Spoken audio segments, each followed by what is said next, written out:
the last 4 years, been going around every chance I get to cooperatives like yours, which we deem to be successful. And we also go around to other cooperatives which didn't make it. And the difference always is in the management. And so that is the key element for growing a cooperative, for making a cooperative successful. What do I mean by making a cooperative successful? A cooperative is successful not only because it makes money, not only because, in fact, you might become a victim of your own success when your reserves rise above 10 million and you become part of the tax base, and criminals will come knocking on your door.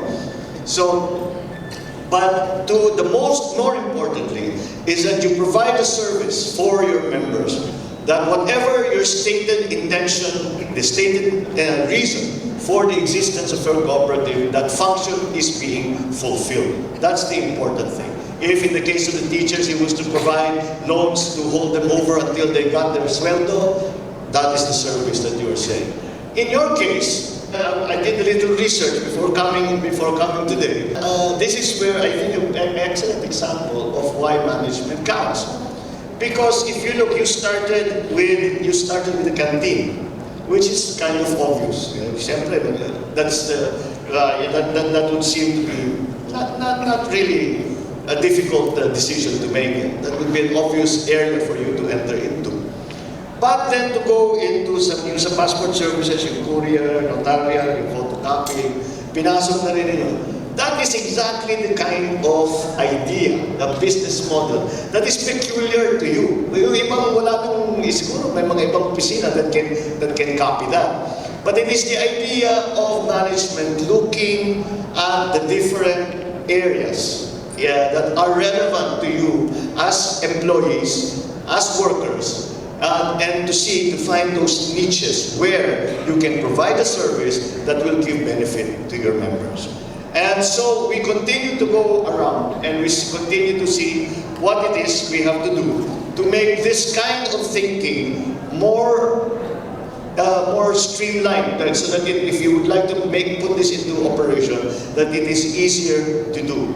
That it is that the CBA is providing proper support for our cooperatives, so that kind of new enterprise, that kind of maybe singular enterprise that's not easily categorized into some of our pigeonholes that we usually use, that this can be encouraged and supported, monitored and supported, and even taught to other cooperatives so that they can learn from what we in government have come to call best practices.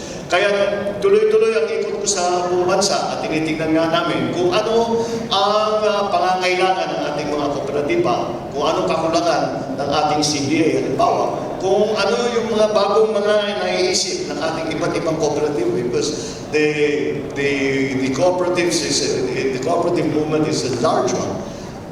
But we still see that it has become much weaker in the last few years. And simply because of although government policy states that the spirit and the movement of cooperativism is important to the government, then it is not translated into actual acts or policy that we can say is supportive and encouraging the cooperative movement in the Philippines. So, yung mga pagkukulang na yun ay hinahanapan namin ng solusyon.